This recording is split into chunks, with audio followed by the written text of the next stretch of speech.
Hello and welcome back to another episode of STL Real Estate Roundtable. I'm joined today by Trish Wolf.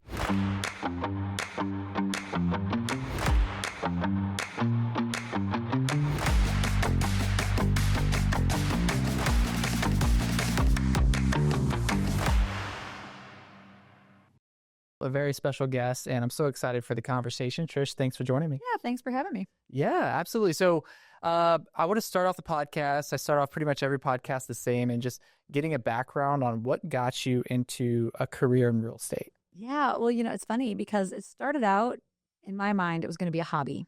And it was 2017. We were empty nested, 4 kids all gone, out of the house, off to college. And I thought I needed something to do to keep me busy. And I had always kind of thought about real estate. My husband and I were real into the HGTV and, Chip and Joanna Gaines, and we're way smarter than them. So if they can do it, we can do it. But once we were empty nested, I was like, it'll be fun. Real estate school, that's not really a joke. Like, it was work to get through real estate school. And by the time I finished, I actually crash coursed it and got my license in 3 weeks, which I think is pretty fast. I'm a fast. Yeah, lady. absolutely. But at that point, I posted it on Facebook that I got my real estate license. And a few people from church had hit me up. Oh, I've got a house to list. And I'm buying a house. And right out of the gate, I think in under 3 months, I had already done 3 deals. And I was like, I like money. This is pretty great. And so I was like, this is way better than a hobby. I'm also very competitive. And to back up a little bit, my husband and I, we come from an ad agency design background. So marketing is kind of in my blood. And marketing goes hand in hand with real estate. One thing leads to another. And pretty soon, my first year, I had sold 25 houses. And I was like, I think I'm going to do this full time.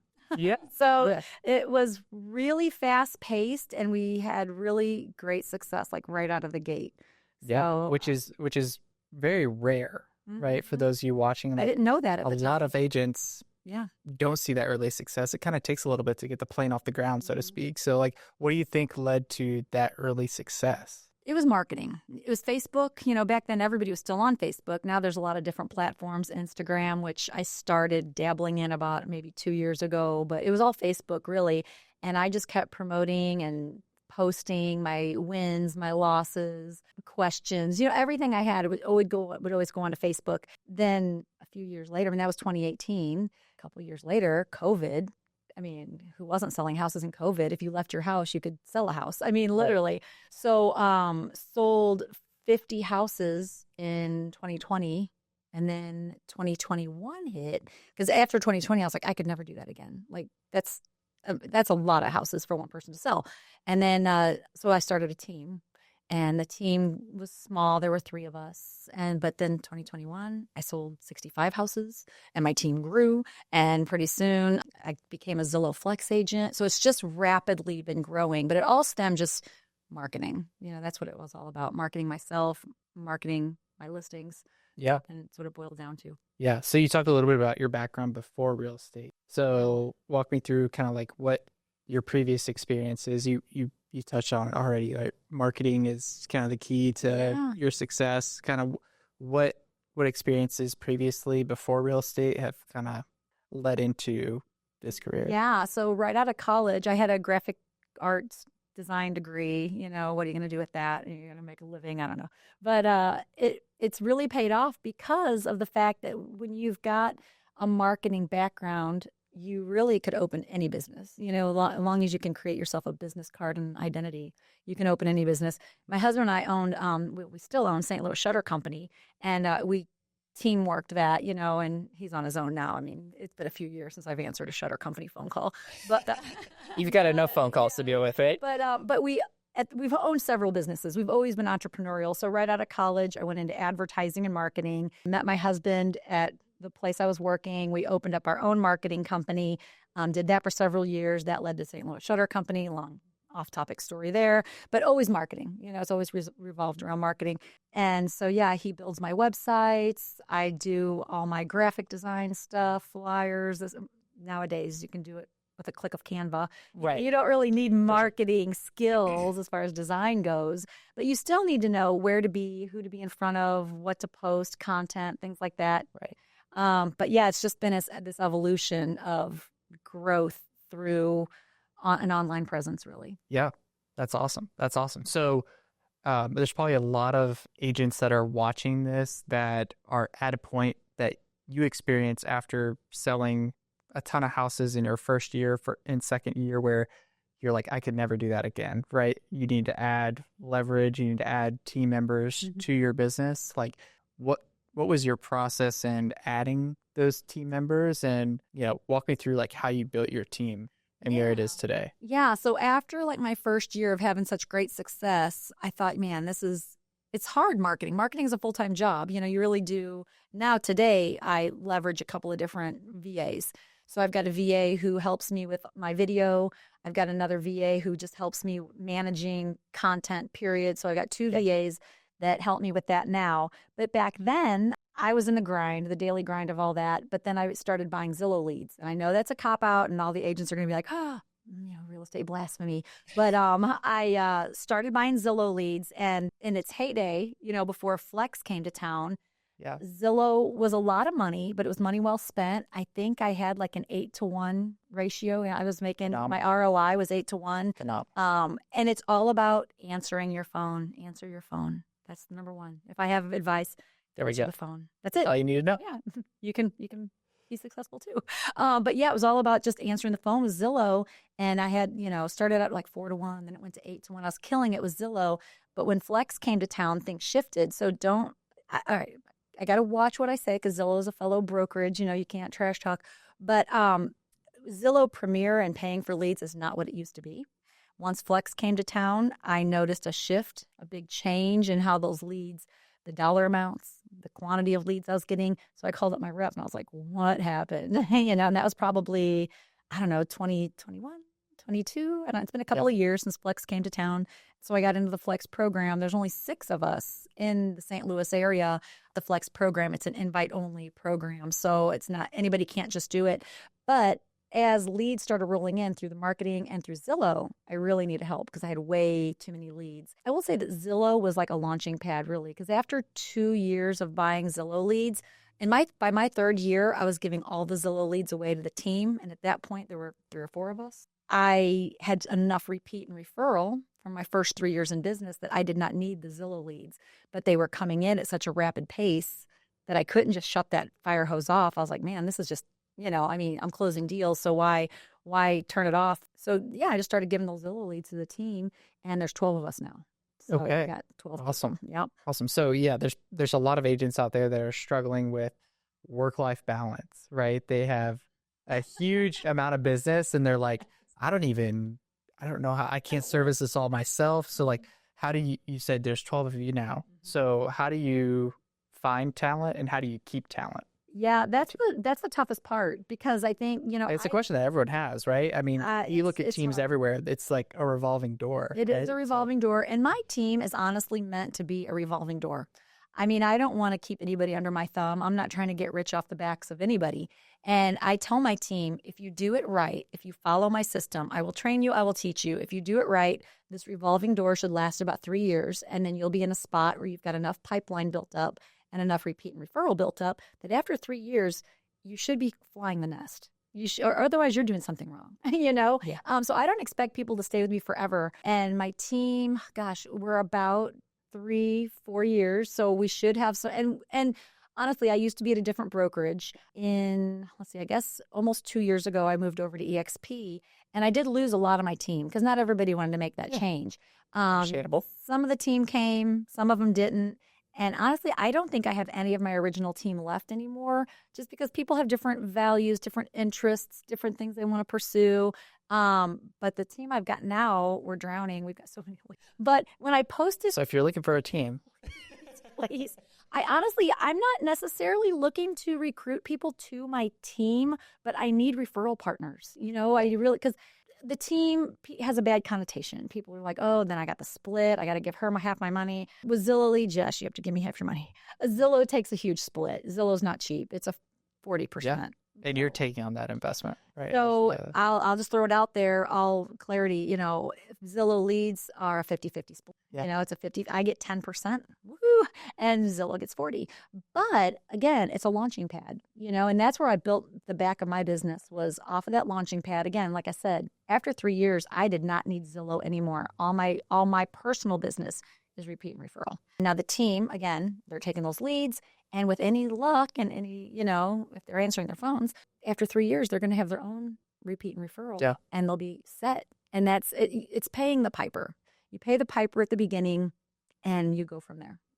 To learn and to better understand the business and to grow. Yeah. So it's just the cost of doing business. And you're giving, a 50-50 split on some of those. And I do have cheaper splits on some other lead generation, but everybody's on Zillow. That's where you got to be. But once you've got that and you've got the scripts and you've got everything in hand, and if you are building those clients and keeping them for life, because that's the goal, you've got to always follow up with your previous clients. Because it's the worst when you go on Facebook and you see somebody that you sold a house to 2-3 years ago, they're celebrating their new, and you're like, and I text them, congratulations. What did I do wrong that you hate me so? It's my own fault every time. I lost track of them. I didn't keep in touch with them. I forgot to send them a Christmas card. It's like, so you've got to be diligent and all of that. I wish I could clone myself 4 or 5 times and be like, okay, you're in charge of keeping in touch. You're in charge of returning phone calls. I work a lot. If I only work 12 hours in a day, it's a short day. And that's not really how I want to live my life. But I always keep telling myself, I got to get it while the getting is good. And the getting has just been good. And there's never been anything negative or slow yet. And so, but I think that's also my personality is like October has been, I will call it a slow real estate month. I think I've closed 5 or 6 deals this month, which is a slow month for me. But I fill my time with stuff like this. It's like, oh, Jade wants to do a podcast. I'm there. I'm slow right now. Awesome. I never sit around. You have to keep going after it. Just sit in front of your computer and find ways to generate business. I love it. Yeah. I love it. So you mentioned the pain of seeing someone use another agent. Like, I saw a stat. I think it's that the average person knows 13 realtors, which I'd say that's totally true, right? There's thousands of us to pick from, right? So what do you do in terms of like the client experience or value add that kind of sets you apart? Yeah. Well, I have another stat too, and I don't know the exact number, but it's something like 83% of people who've bought a house 1 year later don't remember their agent's name. Yeah. Like what? You're not forgetting my name. I'm stalking you on Facebook. I'm on your Instagram. I'm commenting. I'm sending you happy birthday. Getting a baby gift. You're getting all the things. Yeah. I try to have 4 touch points a year. I will tell you that after COVID, I got lazy with that because I was just so busy. I didn't have time for anything, but I try to have 4 touch points a year, once a quarter. Christmas is always a good reason to send out a holiday card. Spring, I usually would send out like a baseball schedule. I used to send out a Rams football schedule. That's no more. Maybe I'll switch over to Kansas City Chiefs. I sent out soccer schedules. So try to do 4 touch points a year in the mail. I always send out, I've got my CRM through KV Core. So I'm always sending out, and here's the thing, here's another trick, here's another tidbit. Don't just send out spam. Don't just send out an email to send an email. I tell you, I sent out a Happy New Year email, and I thought it was so cute. The art and the graphics was so cute. I sent out a Happy New Year email, and I got like 25 people unsubscribe. Yeah. And I was like, screw you too. What do you mean? But that's also a painful response back, right? Yes, and you're like, wait, I know you. Like, you're my neighbor. You just unsubscribed.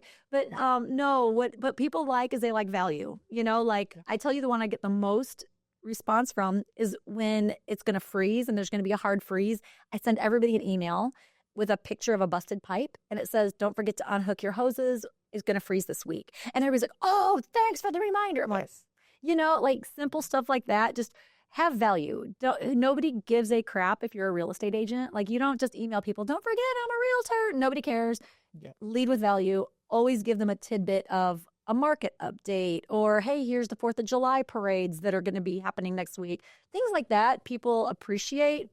But spam, no. Unsubscribe. Yep. And come from contribution, right? Yeah. Always. So what would you say is something that you're super proud of, being licensed since 2018, right? Yeah, end of 2017, but that was like November. Yeah. So what is something that you're really proud of in your business as it is today? Yeah, I really pride myself personally just on thinking outside the box.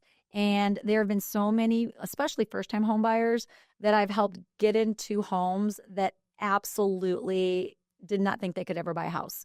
And I love that. Like, I love the happy ending. And then also on the flip side, I love making people money. So like when I get a seller and we just sell a house for, $60,000 over list price, I love that, and they're like, oh yeah, because you're making more commission. It's not about the more commission, because the extra money I made on that 60,000 is not that much money. Right. But I love to see when people are just ecstatic about how much money I just put in their bank account. Like, I get a kick out of that. So I think to be proud about just helping people in general achieve their goals is super exciting to me. And one quick story, in fact, I just closed on this deal last week. A young couple, they just got married in 2019, and they were actually from my youth group. And I watched them grow up through church, and now they're adults, they're married, they're getting their first house. Well, they weren't going to get a house. They were like living in their parents' basement. And I was like, you make enough money, you're getting a house. We could never afford a house. You're buying a house. I literally drug them by their ears, made them buy a house. They loved the fact, but they never thought they could do it. They had terrible credit. They didn't know, and I just helped them get their credit up, do this, that, and got them into that house. Well, now 2 babies later, we just sold that house and got them a bigger house. That's so cool. And what they said to me right before closing, they're like, this is all because of you. Oh, it's not, but yay, thank you. They give me the credit for that. It's not me. It was exciting. Those moments keep you going though, right?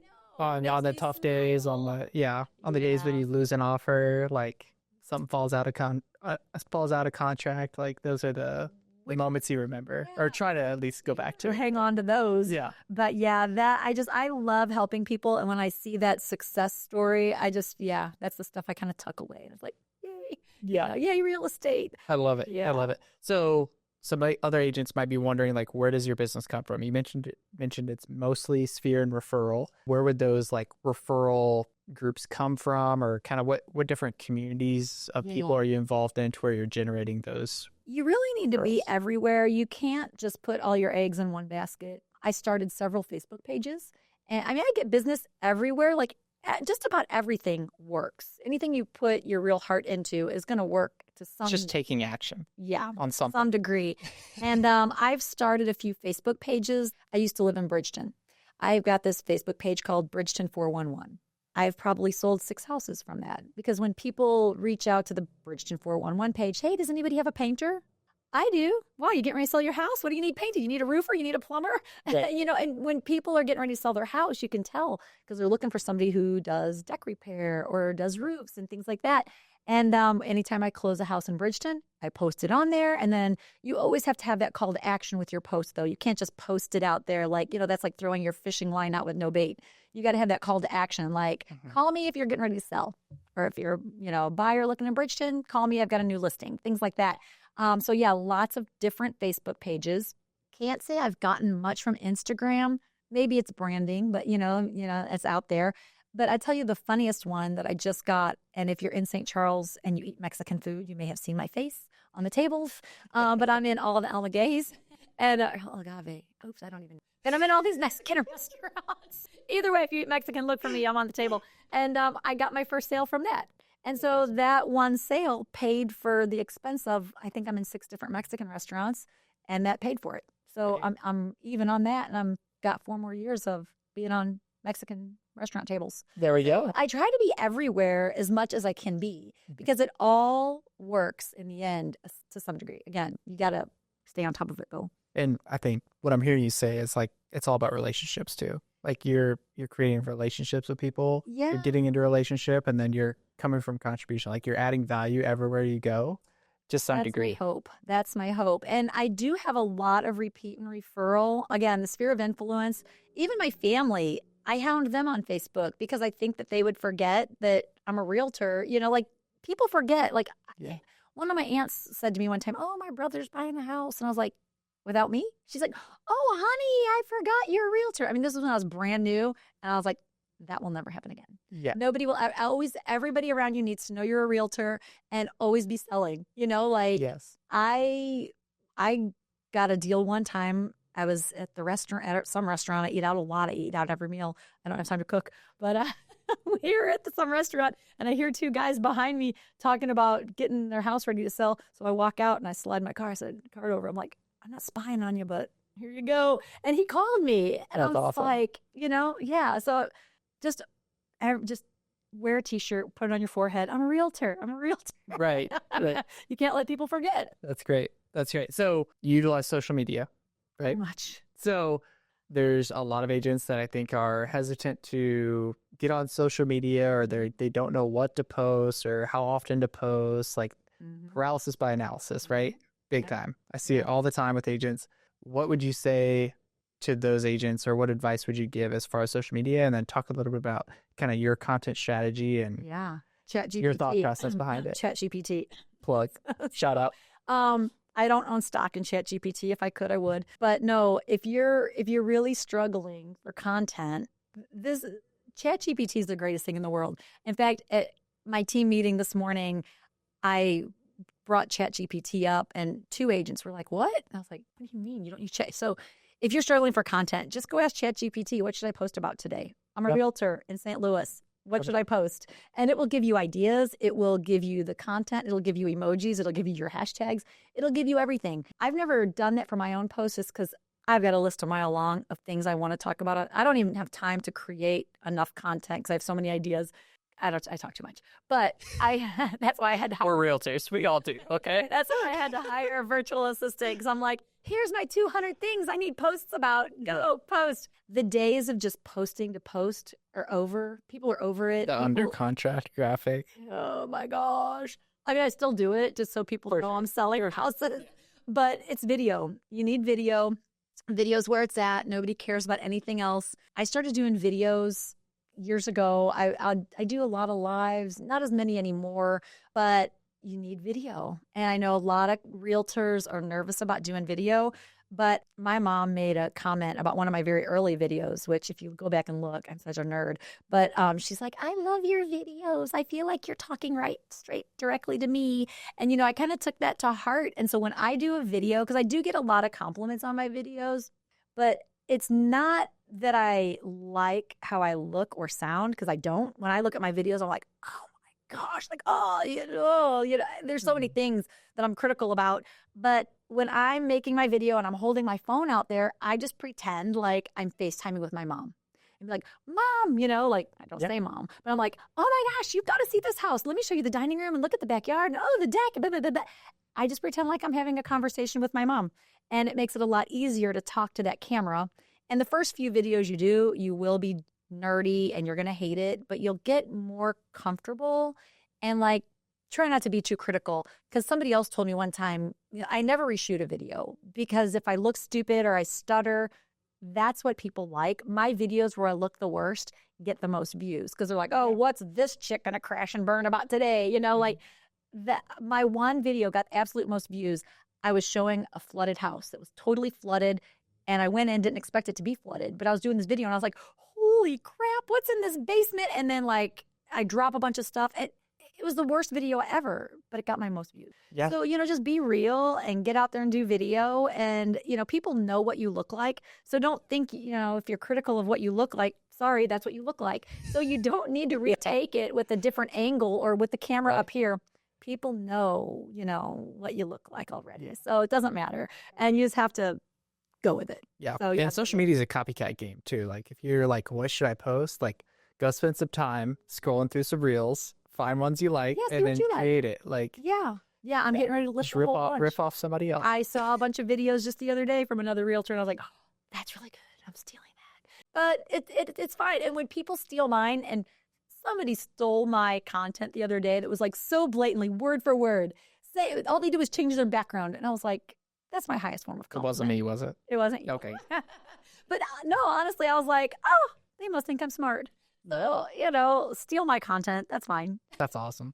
That's awesome. So we talked about some lessons learned over the years. What stands out as far as maybe the biggest lesson learned that's impacted the way you do business, or I'll just leave it at that. Yeah. Anything come to mind? My number one thing that I needed to learn, and I still need to learn it, is that my time is valuable, and there are clowns out there that will suck all your time, and you need to not be afraid to cut those people loose, namely Zillow buyers. But a lot of those buyers, those online leads, they are such a time suck and they're such a waste of time. And honestly, I want to sell everybody a house. A $40,000 house, $1 million house. I want to sell everybody a house. But there comes a time when you need to just realize that your time is more valuable than that. And or even a listing, if you don't gel and they don't want to sign if somebody doesn't want to sign your buyer's agency agreement, which we all know we need to have signed now ahead of time, if they don't trust you enough to sign that, then that's not your client, and that's a hard pill to swallow because you want to sell everybody a house. You don't want to lose leads. But if you're having to fight with somebody about getting a signature or whatever, if you don't gel and jive, then move on, and you should move on quicker rather than later. Yeah. Find the motivated and the qualified. Yeah. And then also, I was told by someone one time, and it stuck with me forever, is that some of the best deals you ever do are the ones you don't. Say it again. Some of the best deals you ever do are the ones you don't. Yes. Yes. Right? Yes. Because they will suck the life right out of you. Yeah. So sometimes you just have to move on. And it's hard, especially with new agents. New agents don't want to say goodbye to anybody. Yeah. But yeah, you'll learn. If you haven't learned the lesson yet, you will. Absolutely. So as an agent that's crushing it in 2024, what should agents be doing right now in order to prep for 2025? I will plug my business planning meeting. There we go. I set that up perfect. Yes, you did. And I did that? November 3rd up at Chesterfield. Make a plan, because if you're not planning, then you're going to fail. You need to set goals. You need to hold yourself accountable. For 2025, I think that the market's going to continue to shift. We've been in this shifting market all year. I've seen more mutual releases in the last year and a half than any time throughout my entire life. And I see a lot because with the team, I see everything that's happening from all different aspects, all different angles. And mutual releases have been just running rampant, and it's killing us. So I feel like that's going to continue. And who knows what next year's going to hold. We just had the election, and that's over, thank God. And, we can move on past that, because I think a lot of buyers have been sitting on the sidelines waiting for not only the election, but they continue to wait for interest rates to drop. Yeah. Are they ever going to drop? Nobody knows. They keep saying they're going to. But but for 2025, you need to set goals. You need to hold yourself accountable to reach those goals. Really, that's plan. Make a business plan and stick to it. Yeah, I love it. Okay. So as we're wrapping up here, what would be the most impactful book you've ever read? I believe readers are leaders. I hate to read, but I've read a couple books. There we go. Okay. Well, I'll include podcasts if you listen to podcasts. I've got Okay. Yeah. Go for it. Rich Dad, Poor Dad. Honestly, it's an easy read. It's like, this thick. After I read Rich Dad, Poor Dad a few years back, I bought a copy for each of my kids. I don't know if they read them, but Rich Dad, Poor Dad. And if you've never read it, spoiler alert, it's about making money, and keeping it, and keeping your money, and ways to really build wealth, and not just live paycheck to paycheck, but to build that generational wealth. You need to ultimately have your money working for you. That's why I'm where I'm at. That's why I love my brokerage. That's why I love so many things about what I've got going on. You've got different pillars of income. And there's just a lot of different avenues within real estate to make money. Rich Dad, Poor Dad really was eye-opening about that mentality, especially the way you can apply it to real estate is because as realtors, a lot of times we're on that transactional treadmill, and that's Poor Dad, Yeah, and to make your money work for you, that's Rich Dad. So there you go. You don't have to read the book. And newsflash, we're in an industry that is huge for wealth building, building wealth. Yeah. And how many agents out there actually invest in real estate? Like very, very few. So that would be one of my biggest pieces of advice to any agent out there is you're trying to build a great business with your sales, but the real wealth building is from investing in real estate yourself. Yeah. And not just that. If you've ever researched those pillars of whatever, you can have 4 pillars, you have 7 pillars. But if you've got those pillars of wealth building, you've got your, hat in a lot of different rings. So it's not, you can sell houses, you can do transactions. But then with me, I've got the team. So the team is also a revenue generator. Right. At EXP, we've got our revenue share, Keller Williams, you've got profit sharing. Yeah. But like with revenue share, it's a little bit different, but we should talk about I'm sure we will. Sure we will. Call me. We'll all talk about it. But no, I really feel like it could be life-changing, with revenue share or stock or whatever it is that your brokerage offers. Tap into all those different resources. My sponsor that sponsored me into EXP, he's been at EXP 4 years. He makes 6 figures a year on his rev share. Mm-hmm. I've got, I probably make $1,000 a month on my rev share. It's not nothing. It's not life-changing, but hey, it's my car payment, maybe. I don't have a car payment, but if I did. Yeah, right. But, just spread yourself out so that way you're not just dependent on one avenue. Because if you're only dependent on your transactions, that's like being on a treadmill. And 100%. Yeah, so 100%. Is there anything that I should have asked you that I haven't? Oh man, gosh, I don't know. I mean, we've been pretty thorough. I think that the main takeaway is that you need to run real estate as a business.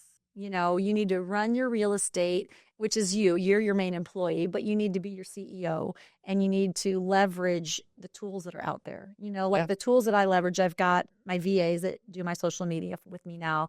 I've got a transaction coordinator. A transaction coordinator will save your life. Hire one today, set you free. But yeah, just those different tools that you can leverage as a realtor to free up your time, because I'm working 12-hour days easily. I don't want to be, and hopefully someday I won't be, but I still need the money. Want the money. Either way, I want to keep making money, so I can't just stop. But yeah, leverage the tools around you. Let go, because I'm a very anal person, very controlling, and it's hard for me to let go. So, but let it go. Let other people do what they're good at and free your time up. And, life is short. Right. Stick to your 20%, right? Yeah. As best you can. Best you can. Awesome. Well, Trish, thank you so much for spending time with me today. I really appreciate it. I know everybody watching, listening is going to get a ton of value from this episode. So thank you so much. Yeah, thank you. All right. Yeah.